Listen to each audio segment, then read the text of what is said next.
Hello, everyone. Welcome to the Queers of Time podcast. I'm Matt. I'm James. I'm Kenny. And I'm Kat. And this is a podcast to talk about all the gay stuff in the Wheel of Time. Because we're gay and we like the Wheel of Time.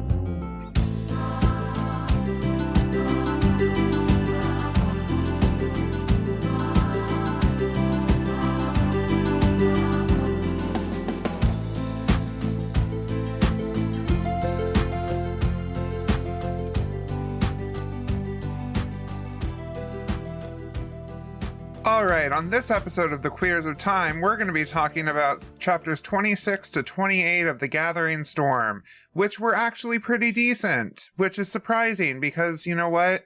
It was an Aviendha and Matt chapter. Two Matt chapters. Well, Aviendha chapter and Matt chapters. And as always, a thank you to our feral Venators of Twain. Oh, yeah. Look. Lux, Charlie, and John. Hey, I love the enthusiasm for James. That was perfect. Yeah. Here's what happened, guys. I went to Starbucks on my way back from my haircut, and I got a drink for me and I got a drink for Travis. And I said non-dairy on Travis's drink because he's vegan. And then they handed me two drinks, and I was like, oh, yay, great, cool. One for me, one for Travis. And then I get home and I look at the label, and it doesn't say vegan. It doesn't say non-dairy. Oh, no. So I have two Starbucks. So I have lots of energy. Lots of energy. That explains so much. I'm like, let's go talk about the Gathering Storm. Yes! Let's do it. I think this one's going to be structured a little bit differently because we have the Aviendha chapter that we're going to talk about, which has a little bit of Aes Sedai shenanigans at the end. But then the two Matt chapters kind of run into each other, so I think we're going to talk about them just as one big chapter. Yeah, which doesn't happen too often. No, it doesn't happen that we get back-to-back chapters where like the action like just flows from one to the other. Normally we're switching POVs. Yeah, we're switching POV. Sometimes the action follows a little bit. Like, for example, that the Semira Grand chapter is followed by the Katsuane chapters. Those events kind of follow one another. But yeah, especially in this book, it's very rare to have two chapters in a row with the same POV. Yeah, and even it's not even just like the actions, like because like even with the Katsuane and Semira chapters, it there was a bit of a time jump, like you don't see, like you're not following it directly after, but this one it flows like the one chapter ends and then the other chapter starts, and it's, you know, just a straight continuation, which is nice. I liked it. The run to Katsuane chapter felt kind of like, you know, in those thriller show where you first get the murder scene and then the next scene is the inspector going to the murder scene. It kind of felt that vibe with Cassian inspecting what was going on. But anyway, we're a few chapters later. Oh no, there's actually a few other chapters that are followed.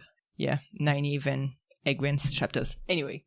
But yes, this first chapter is chapter 26, A Crack in the Stone, which starts with Aviendha, who has a little chat with Min, in part about Rand, in part about the... Sorry. What was that? It was Ariana Grande. Ariana, what I are was you doing pulling up here? my phone for my e-reader, but I forgot that I was on TikTok. So it just like started playing automatically. Oh my god. I was so confused. I was like, is it? It can't be in my place. Yeah, so Min and Aviendha have a chat, in part about Rand, in part about whatever random task Aviendha has to do for the Wise One. It pisses off Aviendha, who then confronts the Wise Ones about what is she doing here, why is she not a Wise One yet. And that leads to a nice conversation between the Wise Ones and Aviendha then leave for Radian. I can't.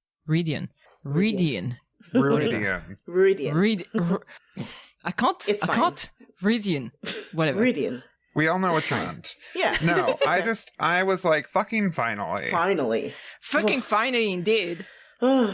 Like, how long were we all going to suffer with Aviendha? Oh my god! Finally, I was like, "Girl, get with it." And I mean, the wise one's reactions were also very good. They're just like, "Oh, okay, you get it now. We're finally here. Good."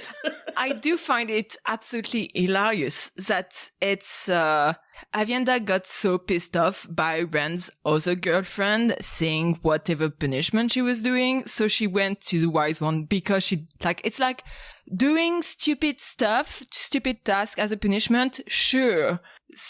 Other people think that, including the other girlfriend of my boyfriend. Mm-hmm. Not good. Not cool. That's where she draws the line. Yeah. She drew that. Yeah, because Min points it out not once but twice. Yeah. And that's what really gets Aviendha. That's what really sticks in her craw. She's just like, oh, no, absolutely not. I mean, this was definitely like the most tedious punishment. Like, short of like moving grains of sand. If they had sand available, they probably would have done that next. Probably, yeah. Like, move this entire beach.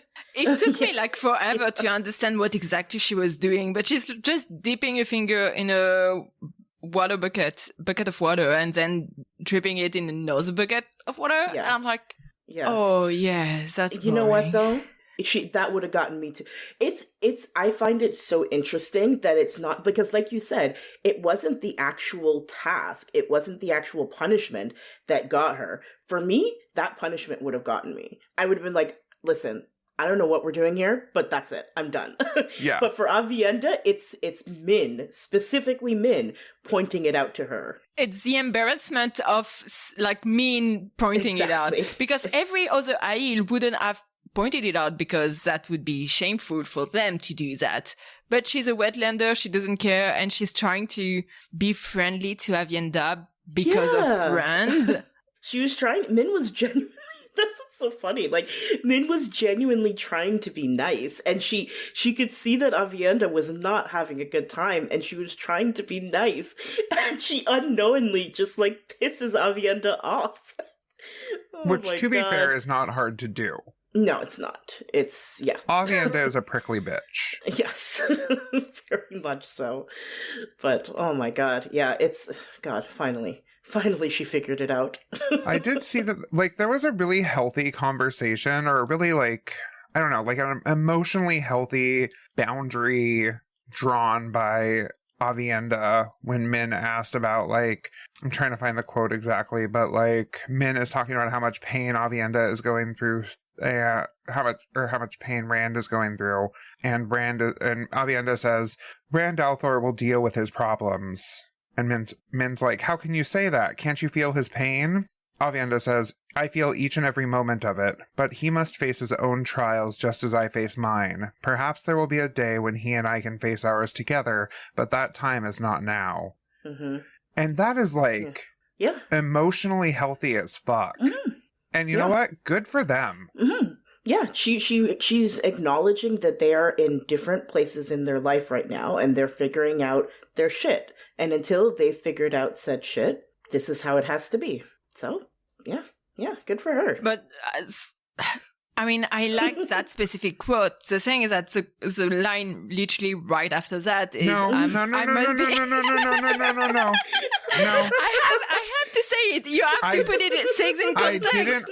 I didn't highlight that. So it's fine. Cut off. The next part is I must be his equal first. She added in her head. I will not stand beside him as inferior. And I mean, listen, it's like sometimes with the writing in this and like sort of the ideologies in this series, it's like 2 steps forward and then 5 steps back. It's just they can't strike up that good healthy balance. Oh my god. Like, he was so close. There's some aspect of that sentence that I can kind of understand, in the sense that it's not about, I mean, it may not be about their position in the society, but how she feels about, like, compared to him, in a sense that she has to make her, like, prove herself in order to... I don't know, to feel like this is okay, but it's still a bit icky the way it's phrased. Like, it is. It's a little bit like, I'm not worthy. And I'm like, girl, yes, you are. Yeah, like it feels like she's saying she's not good enough for him as she is right now, which, girl, it's, it kind of feel like I need to get my PhD in order to marry him, and the guy only has a bachelor. Mm-hmm. I mean, well. That's a good way of putting it, I guess, yeah. Yeah. I mean, yeah. No, I'm mean to Rand, but it's like your graduation's not gonna determine your worth. Mm-hmm. Yeah. It's I know it's stuff like that always kind of frustrates me, but I agree. Like it's not. I think it's more. It has more to do with Aviendha feeling she is not secure in where she is right now. I think that's more what is going on, and this is how it's manifesting. This is how she's sort of explaining it, and she's frustrated with the situation that she's in with the punishments. She's trying to figure it out, and it's, I think that's what I'm choosing to believe. It's more what's going on here. Yeah, because on the other side, like, Rand doesn't consider her as his inferior. So it's really just Aviendha who considers that. Also, she's been going through, like, I don't know if it's the past few months or the past few weeks, but having to do those very silly tasks which are seen in the Aiel culture as a punishment for something she doesn't understand. And there's always like a frustration of not understanding why you have to do a punishment. Yeah. But at least now, that part of Aviendha is done. Yes. And I will say, the conversation that she has with Amos and Barra, and it's very sweet, because they are very proud of her. Like they're just like, yeah, hey, listen, it's not that bad. Guess who took even longer than you to figure this out? Like it's nice to see that. Yeah, I think it was good for Aviendha to realize, like, oh, they are rooting for me. They are supporting me. They are happy that I've gotten to this place. And like they had all of the preparations already made. Like they had no doubt that she was going to get there, and they already had everything figured out. And she didn't have to figure out anything else. She just had to get the stuff and go to Rudian. Yeah, no, they're definitely like it's a fucked up culture, the Aiel, but like they're supportive of one another when they need to be. I love them joking about, you forced us to be very creative. That was like, the funniest part of it. At some points, even, I'm sure those wise ones had to have a collective chat being like, okay, it's time to brainstorm what's going to be the next punishment, because I'm running out of ideas right now. Mm-hmm. Yeah, because they're like, this girl, she is a whole other level of stubborn. Like she's a whole other classification of stubborn. That was very funny. Yeah. So the whole logic of those punishments is that the wise ones don't want. Do you raise someone as a wise one, or what's the term? Like, I think she just returns from Ruidian and is a wise one. And is a but like they don't want to push any apprentice to graduate until the apprentices feel like they're equal. That's kind of the reasoning. They want the future wise ones to consider themselves as equals and to have the confidence to say their piece when they disagree. And I do like that logic, because there's a bit of an explanation about how there's no ranking among wise ones. No matter what's your power level or old you are or your life experience, every voice has the same value, which is a nice contrast to the Aes Sedai, which is very much rank-based situation. Mm-hmm. Yeah, and it's not super often that I wholeheartedly agree with the Aiel, but when they were roasting the Aes Sedai in the White Tower about how, you basically have people like groveling way at the bottom, and because they have varying levels of power, and and they're right. It's the system in the White Tower is messed up. It is severely messed up. And it's toxic, and it's partially led to the issues that they are experiencing now. And so it's interesting seeing a different culture's perspective on this. I like seeing the different examples that we get of specifically like women-led organizations or societies and whatnot. We get the Aes Sedai, we get the Aiel, the wise ones specifically. We get the Circle, we get the Sea Folk and the Wave Mistresses. Like it's really, I like that we get so many different examples of sort of those structures and how people sort of rank power and influence and wisdom too. Yeah. What the hell is the Circle? Is it not the Circle? The Circle? The kin?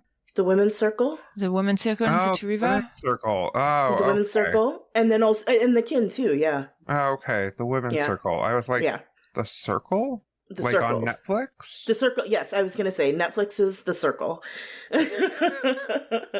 Can you imagine, like, characters from Wheel of Time in Netflix's The Circle? That would be interesting to watch. I watched the first season and I was like, this is wild. This is messy. Mm-hmm. It's bananas. Yes. Oh, yes. I'm not made for it. I do not know what you're talking about. Is it like a reality TV show? Is it? It is. Okay. It is reality TV. It is... The Circle's the one where they have anonymous, like, identities, right? Yeah. Yeah. So they each pretend to be somebody else, and then they all live in their own little apartments, and they can communicate via a TV with an AI that's called the Circle, and they can be like, hey, Circle, open up a group chat with just the girls. Yeah. Call it Skinny Queens or something like that. Which is something that does happen. And it's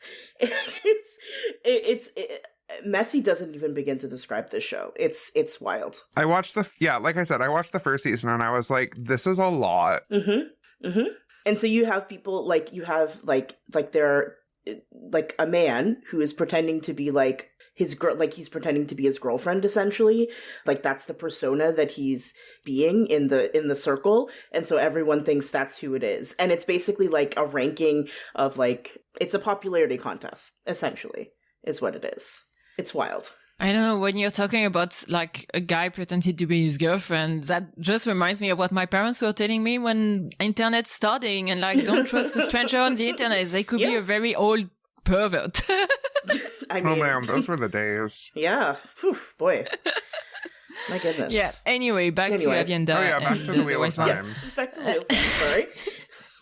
So my comment regarding I do appreciate the logic regarding who should be wise one and this kind of thing. However, I do think they could have found a way with more communication. I mean, I don't know.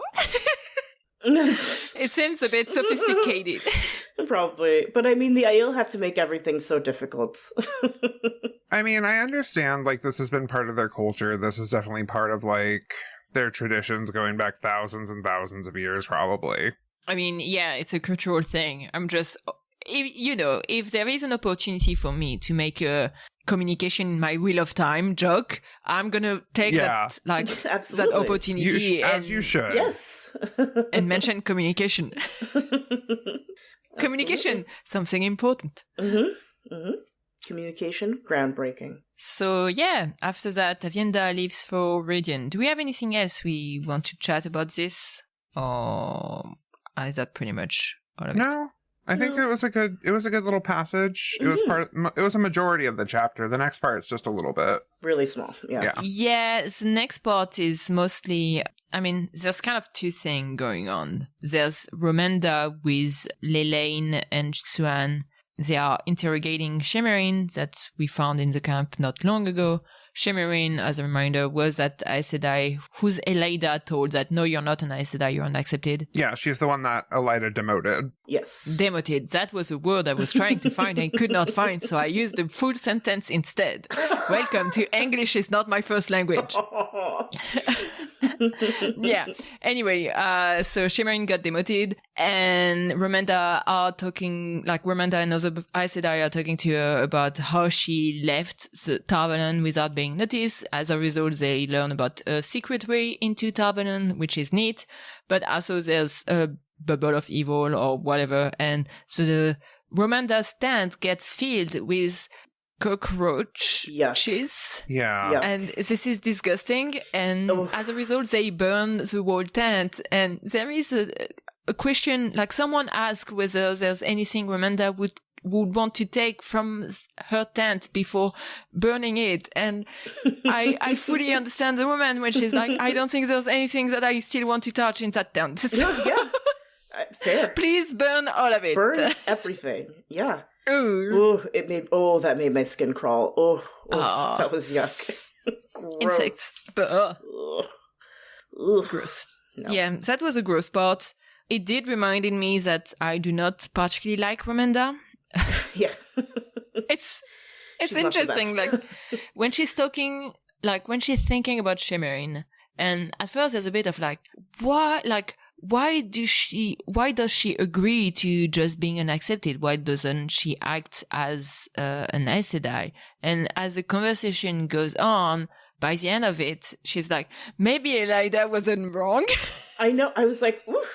I was like, what the fuck, girl? Miranda, girl. Like, ooh, please. That was a quick, like, yeah, no. Show a little bit of sympathy, my God. Yeah, that was so mean. Mm-hmm. And I don't know. Romanda almost thought Elida had made the right move. Shimmerin should never have been given the shawl. And I'm like, she went through the test. She got her shawl. Mm-hmm. Yeah. Shut the fuck up. And that kind of comes back to what the wise one was saying about the ranking between, like, Aes Sedai. Like, this is a big lot of shit. Yeah, because it's like, it's this idea that, you know, you have to be...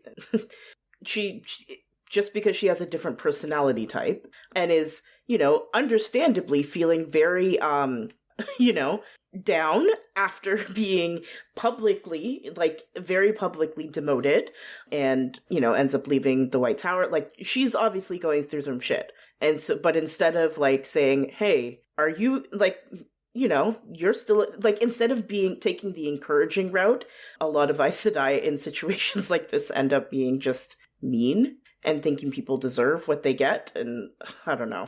And also, like, Shimmerin got publicly demoted. And nobody in the White Tower said anything. And everyone kind of, like, not really agreed, but they didn't really fight for her either.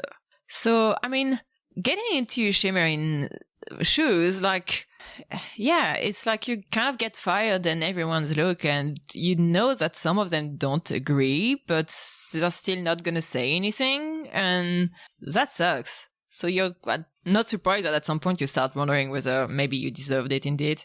Yeah, I mean, it's the Aes Sedai mentality that you have to act a certain way and you have to be poised at all times. And if you violate that, like, unspoken rule among all Aes Sedai, that you are no longer Aes Sedai. So I see where Romanda is coming from, just given the fact of how she was, like, brought up in the Aes Sedai and the Aes Sedai culture.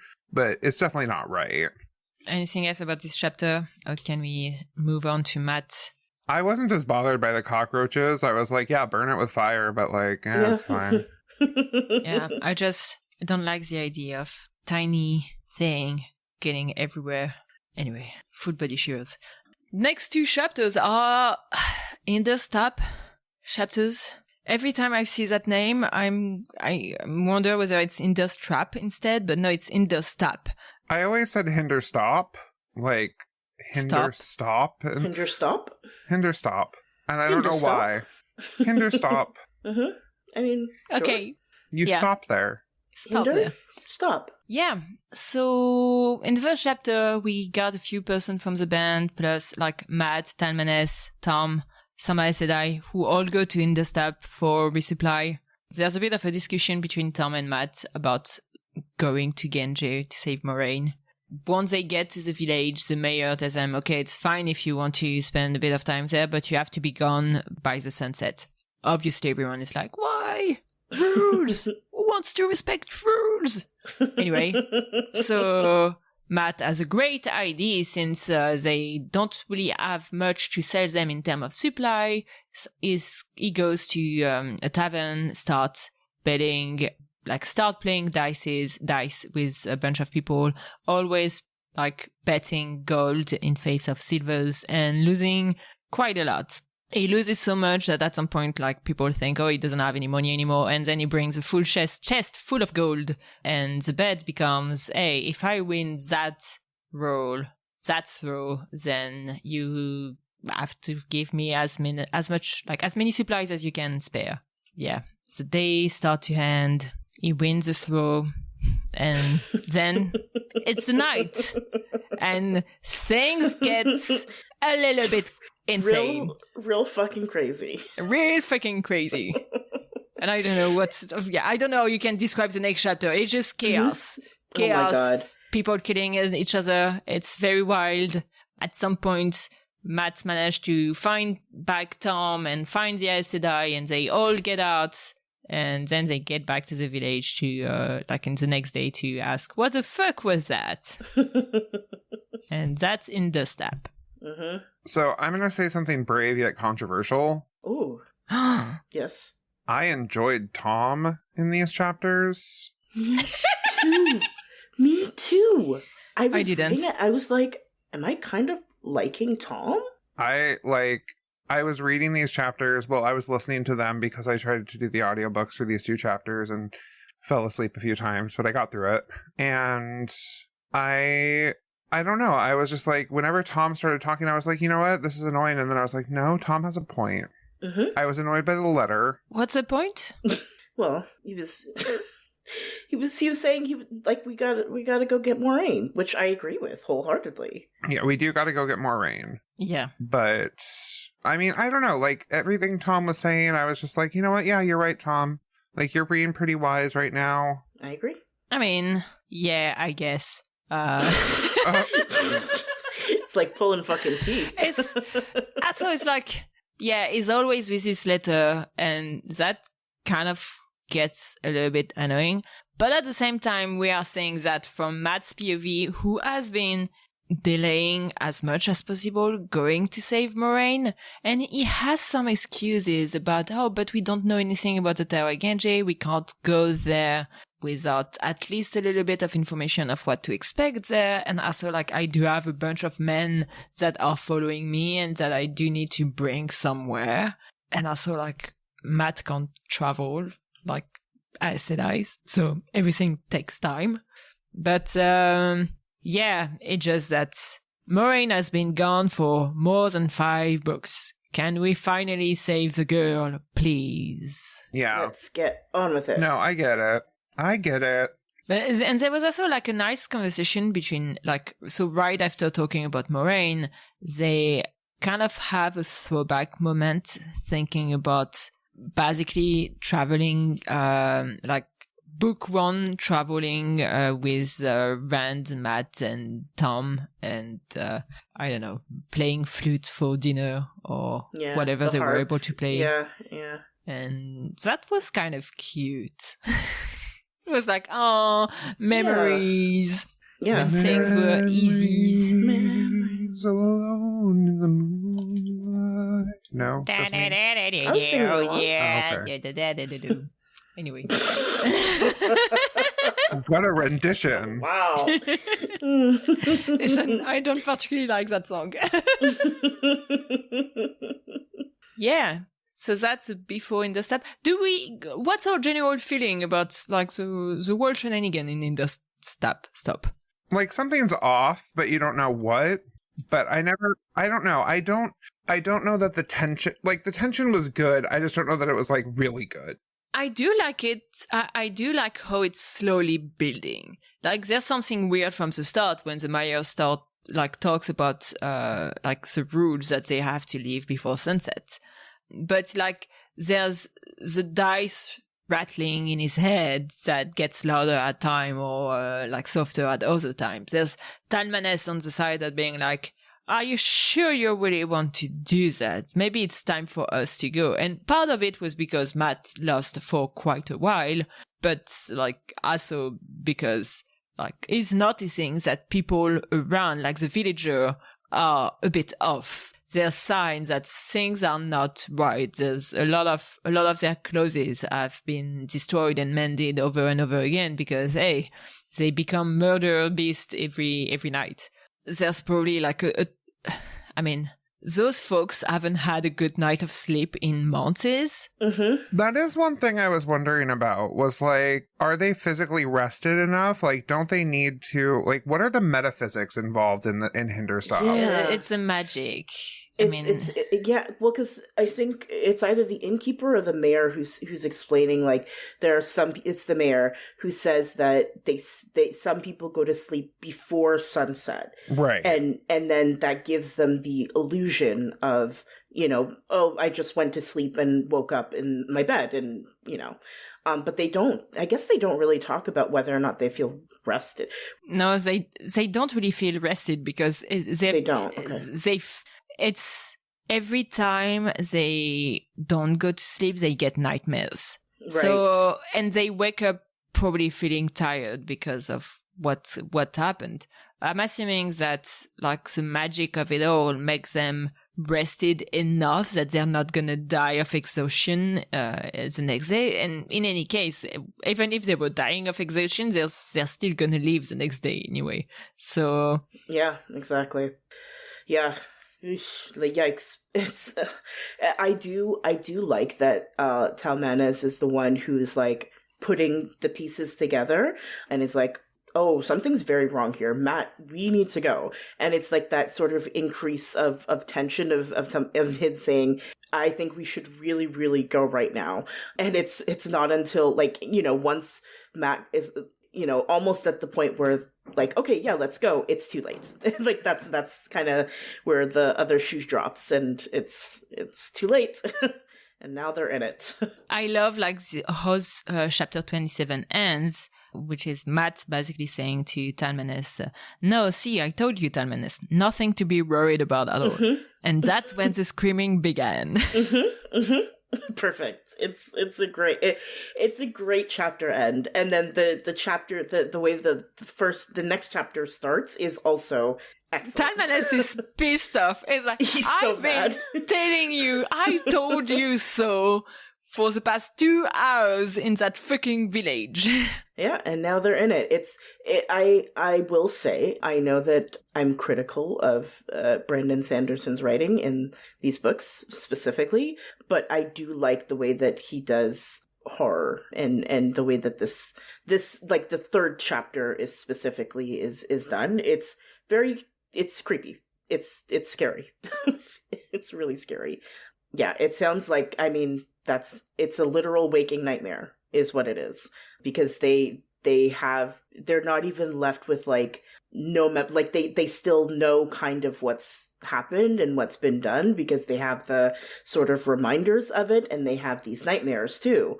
And so they don't even get a sort of peace in not knowing what's happened. It's not even like a full, Groundhog Day situation. It's just, ugh, yikes. I do like that there's kind of a time gap between the end of chapter 27 and the beginning of chapter 28, because 27 people start to scream, 28 we're already in the middle of the fight and things are already bad. Matt is trying to get to Tom. At some point they almost lose one of the guy from the band, almost get killed by some of the villagers. What was his name? Declan or something? Declan? Yeah, something like that. Something. Starting with a D and ending with a A-N, I think. Delarn, okay, yeah. Delarn. See, one of the problems I have with audiobooks is I can't quite make out the names, because I have to listen at like 1.3 or 1.4 speed, so my brain doesn't get distracted, and then I can't quite make out the names. And because it's fantasy, all of the names sound somewhat similar, yet incredibly different. I don't know. And sometimes the same name can sound different. Yes. In multiple books. Mogadine. Yeah, it was Delarn who fell, but they got him back, and then they managed to find the Aes Sedai, who had tied up a few servant girls who had tried to attack them. And when they leave, they convince Matt to bring us to the servant girl. And that's kind of what pushed them to go back to the village in the morning, because when the sun rises, the 2 servant girls disappear. Yeah, they don't just disappear, like they teleport. Oh yeah, yeah. It's so weird. It's very weird. It's very weird. And I think honestly, if they hadn't convinced Matt to take the the servant girls, I think they would have just moved on, honestly, because they would have had no way of knowing just how weird all of this was. It piques Matt. Matt is like, oh no, I got to go back. I need to figure out what's going on here. Something is very, very wrong. Yeah. One thing we also see in this chapter is that Tom found a drawing of Matt. So there's again some drawings of Matt and Perrine being shared around with a promise of a reward if someone has any information about those men. So they talk a little bit about that with the mayor at the end of the chapter, which gives them a new destination, a town whose name I already forgotten. And I don't know where that town is, and I don't think I intend to actually check a map to see where it is. No, I don't know. It had a weird name. It did, yeah. Actually, I think I brought it. Trustair. I was going to say it starts with a T, so. Yeah, there's a lot of trust in the air. Oh, boy. Anyway, yeah, that's pretty much those two chapters. Matt is really quite a character. Yeah. There were some parts specifically, and I know it's not a new part of Matt's personality, but anytime Matt talks about Aes Sedai, and like he's, like him saying like it's not a woman, it's an Aes Sedai, I'm like, Yeah, ooh, I'm like, that just, I don't like that. The parallels to real life are a little, maybe we should have thought about that a little bit more. I don't like that. Yeah. Me neither. Nope. I'm kind of dumb. I'm looking at my note and I'm like, I bet the houses in Hinterstab have a pretty high insurance premium because they get destroyed every night, more or less. And I'm like, Camille, you need to stop looking at insurance discussing. Looking at the numbers. You're just a numbers person. Yeah. Yeah, but you're a numbers gay. It's fine. So there must be a mass gay in every circle of gay. Is that a Netflix circle again? Anyway, I do think so. Yeah, regarding the drawings, wasn't there also something like that in the early books? That's kind of a redo, right? Yeah, I think so. It's happened a couple of times throughout the series where there's. Yeah. I don't remember this time how it gets resolved at all. So you know what? We'll find out. Oh, is it Varen that's looking for them? Oh, it might be because Varen gives Matt a note, right? That's right. Because I feel like we are led to believe it's probably a dark friend, but I'm curious whether that was Varen. It's possible. We'll see. Next Matt's chapter, I'm guessing. I really don't remember those books. It's been years. It's been 5 years for me, so at least. Oh, it's been ages. It's been 80 years. That's right. So do we have anything else to say about those chapters? No, I'm sad Matt isn't here because Matt really likes Hinterstop. He does. Yeah. Hinterstap. Yeah. That's our spooky boy. He likes the spooky little possum. That's right. Yeah. I mean, I mentioned a few times in the Discord that those were the Hinterstab chapters. You did. You did your due diligence. Because I actually read those chapters like more than a week ago, while I was on a train to France. And those were actually nice chapters. So I said, hey, we should really read that so we can record on time. We didn't. Also, this episode isn't coming out until May, right? We didn't, but that's fine. Yeah. It's right. Not coming up for a while. It's just that I do like having a little bit of backlog because I don't know when, like, the situation with the TV show is going to be chaotic, in my opinion. Wild! It's going to be, boy. I'm looking forward to the show coming out. I'm not looking forward to the crunch that's going to happen with recording. I know with you, March and April are already busy kind of months. Wild! But yeah, if we're all good there, then thank you very much for listening to this episode of The Queers of Time. As always, you can find us on, where are we again? On Blue Sky and on Tumblr. And also we have a Discord that is pretty nice. You should join and chat with us, especially, I was going to say, especially as season 3 comes out, but you will have already watched season 3 by the time this episode comes out. That's right. we are doing some time shenanigans here.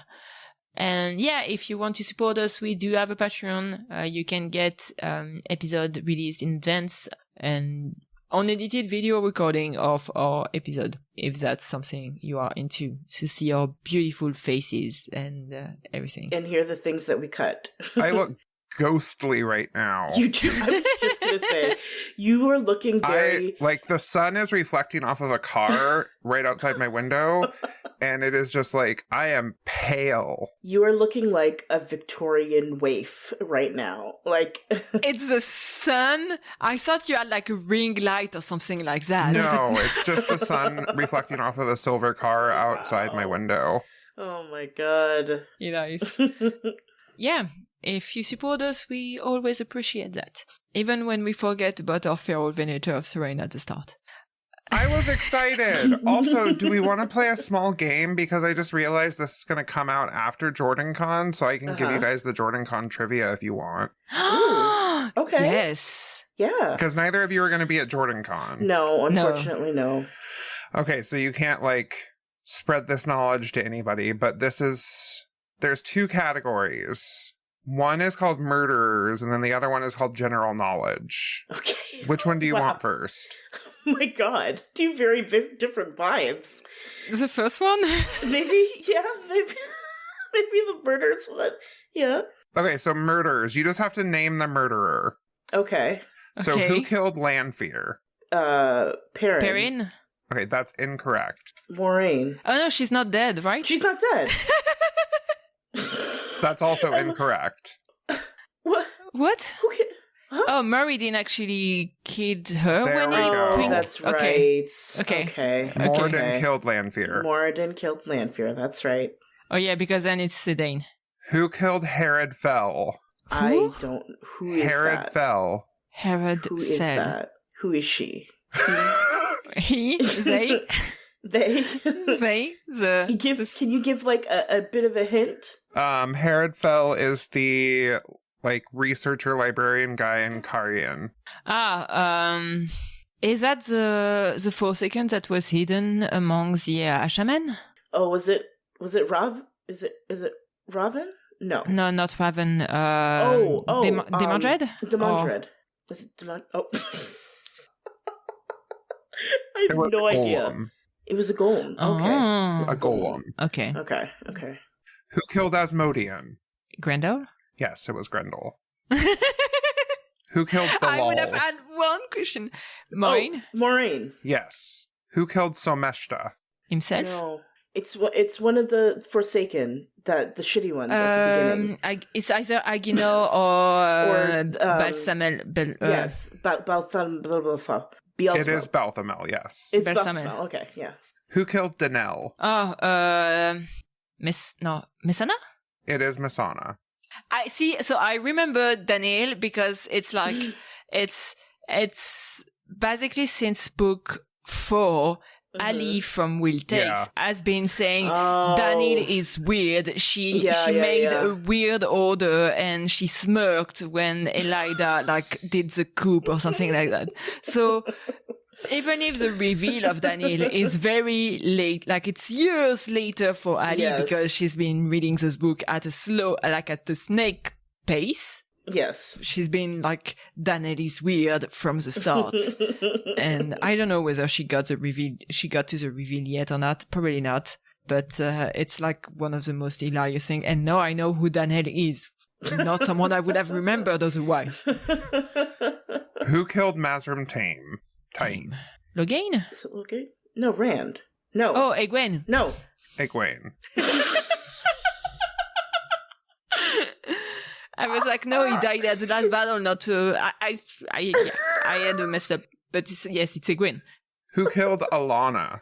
I mean, she dies right at the end. She dies right at the end. It's oh my god. she's hurt. Does she die by the wound, or does someone kill her to release her from her pain? I don't remember. Who kills Alana? It's either Moridin or like Brand or Nynaeve. Yeah. What is your guess? It's not Nynaeve. Nynaeve would never. Yes, exactly. I'm going to say Moridin. I'm going to say Moridin as well. It is Moridin. Moridin throws a dagger right in her heart. Okay. Who kills Shia Sam? Who? Shaisam. So did Shia Sam? The spelling did not help me at all. Shania Twain, I guess. Who killed Shania Twain? Shania Twain's dead? Oh no. That can be the episode title. No, don't say that. Imagine that we make a Twitter trend or something like that, and then everyone thinks she's still alive, right? Yeah, she is still alive. She is. But hey, we don't know. Maybe by the time this episode comes out, maybe she won't be alive. Speak that into existence, Camille. That's a Canadian icon you're talking about. Listen, Canada's going through enough right now, please. Man, I feel like a woman. Are there any more? I'm kind of getting into this now. Are there more? Shia Sam. Who killed Shia Sam? Oh. So I don't know. I don't know who that is. I don't even know what it is. Yeah. Matt. Vain. It's Padden Fane. It's Padden Fane. Oh. That's Padden Fane's final form. Oh.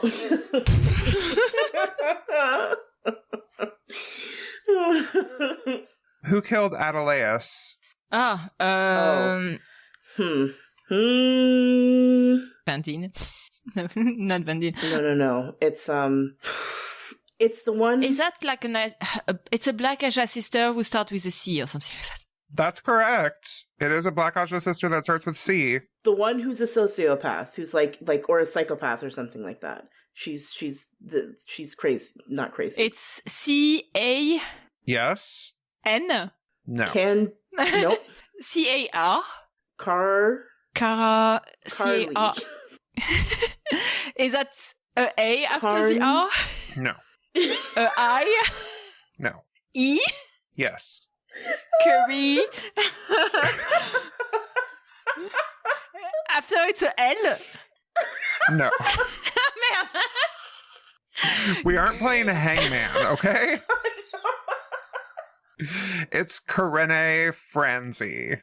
Karene Franzi. Okay, that's not who I was thinking it was. Of course. That's not who I was thinking it was. Who killed Ruark?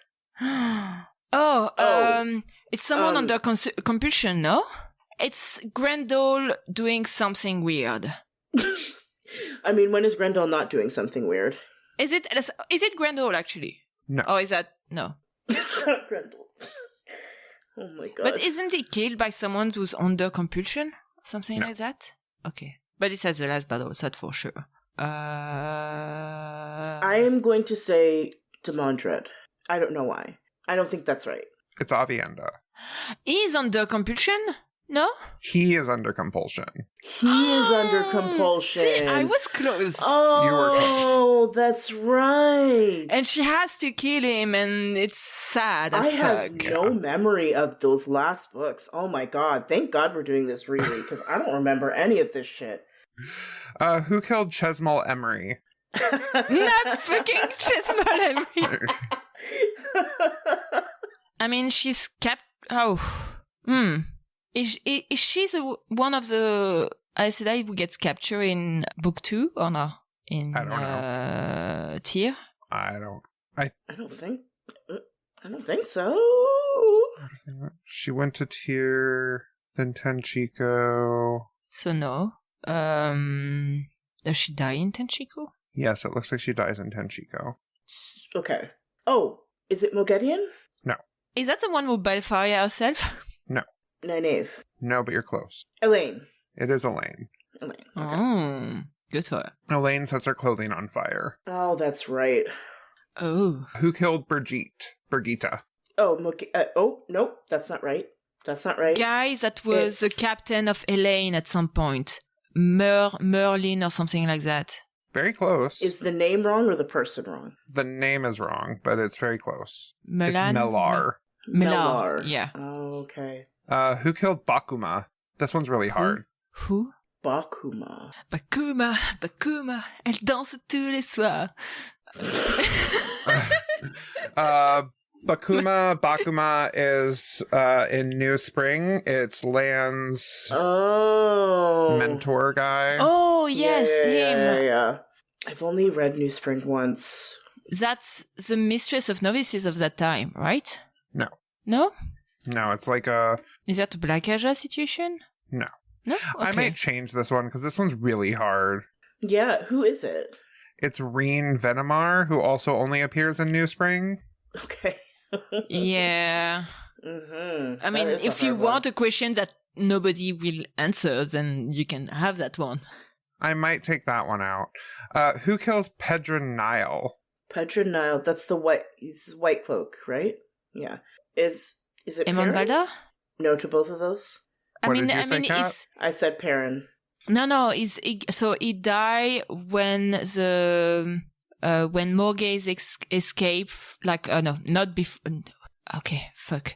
Pedro Nial. It dies around the time where Morghese is being captured by the White Cloaks, and it's when Emon Valda becomes the head of the White Cloaks. So if it's not Emon Valda who kills him, who did? It's a white cloak named Abdel Omerna. Oh. Okay. Okay, good for you. So salty. Next round, and this one should go quicker because there's fewer questions. What were the names of Robert Jordan's 2 editorial assistants? Oh boy. Okay. Maria is one of them, right? Yes. Okay. So Maria and his wife? No, his wife is his editor. There was another assistant, but I don't remember. Oh, editorial assistant. Okay. His name is Alan. Alan. Okay. I was going to say Ellen, but... Well, that would have been close. What is the name of the actress who plays Liana in the Wheel of Time TV series? Jennifer... Oh, Jennifer Chon Garcia. Yes. I was editing our episode from a week ago where we were trying to remember the names of those actors. I was like, It's not Jennifer. And it is. In Ravens, who tells the story of the War of the Shadow and the Sealing of the Boar to the boys as they work? Oh. Ravens is the unreleased, the prologue. You know what? I don't think I've read that. I have no idea. Is that like Senbui or someone like that? It's Tam. It's Tam. Okay. Yeah. What is Sakarnan? What? What is Sakarnan? Can you spell that, please? Sakarnen. Sakarnan. It's not a beast, right? No. Sakarnan. Is it like an herb or a type of plant? No. What could it be? Sakarnan. It is capitalized, if that makes it. It's capitalized. So it's a city or a town? No. It's not. Oh. Is it an old tongue word or? It might be. Sakarn. No, it's not an Ail clan, right? It's not. No. That's a very good guess, though. Is it something Matt says? No. When he slips into Old Tongue? No? Okay. It is a male Saangriel. It's the one that Demandred brings from Shara. Oh, okay. In what book does Cadsuane make her first appearance? New Spring. Oh, boy. New Spring is an acceptable answer. Okay. All it's right. either new. I will accept either New Spring or A Crown of Swords. I was trying to do the mental, I was trying to count backwards from the yeah, okay. Publishing order, it's A Crown of Swords. Chronologically, it's New Spring. New Spring, okay. What is Egwene's Damane name? Oh. Fuck me. Shit. Do you want me to just tell you? Yeah, what is, no, It starts with a T. Teeny. Tiny. Teeny.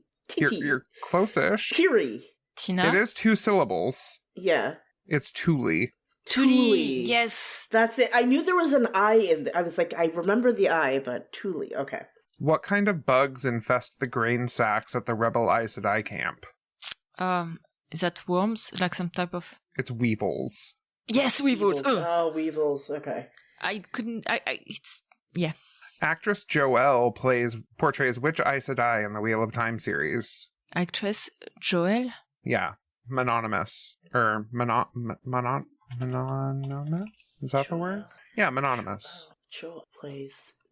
It's an Aes Sedai that they play? I mean, I'm trying to find like which Aes Sedai we know. Yeah. So it's not... Is that it's in not... a season 3 Aes Sedai or season 2? They're in season 3. They're also in season 2. Is it... Joya? It is I Joya. was just going to say Joya. I was going to say the one... The bald one. The bald one. She has alopecia. I'm sorry.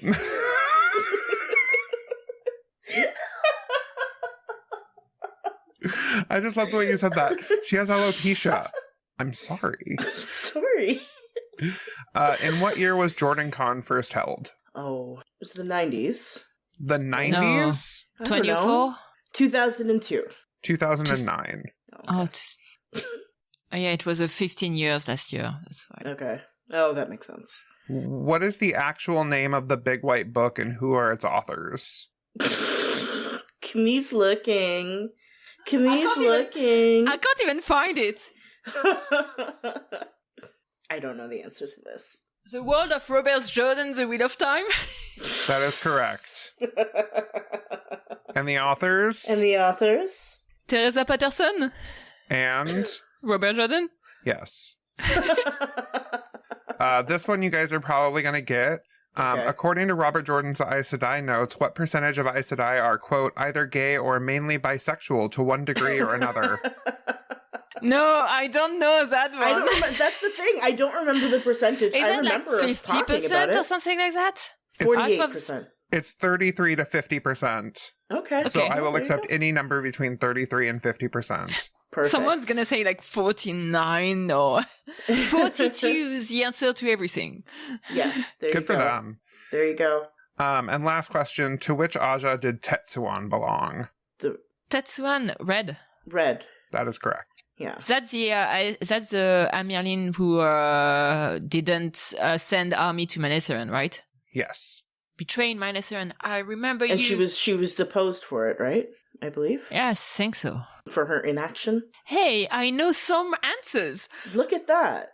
I knew less answers than you, but still some. I think the difficulty level is pretty good. I think I'm going to adjust that Bakuma one. Mm-hmm. Yeah, that one is rough. Yeah. First of all, it's like, who the fuck is Bakuma? Yes. I mean, if you want it, I'm sure that there's at least one person out there who knows exactly the answer to it. I actually think that there's going to be a non-negligible amount of people who knows who Bakuma is. Any land stand who know who he is. Mm-hmm. Maybe I'll keep it in there then. I don't know. Yeah.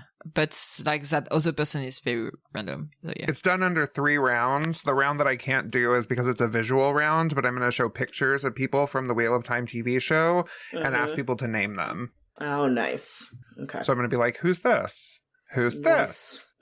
And do you have Who's like this? people that are very minor Obscure? on this kind of thing? Yes. Yeah, perfect. Like who's the most obscure one that you have? I think Yasuka. Okay, yeah. Oh yeah.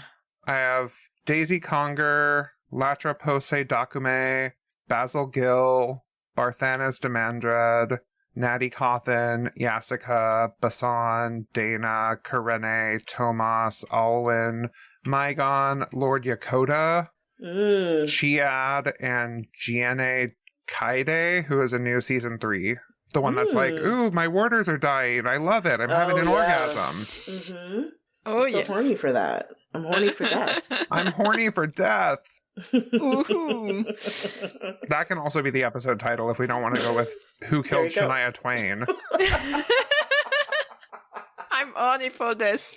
Okay, do I need to do my outro again? Or No, so. we I already don't did our think so. outro. We're just being We did it chaos. already. We're Well, just vibing. bye, folks. Bye. Have a good day. Thank you all for listening. This was Queers of Time, a Wheel of Time podcast. The music is Dance of the Witches by Julius H.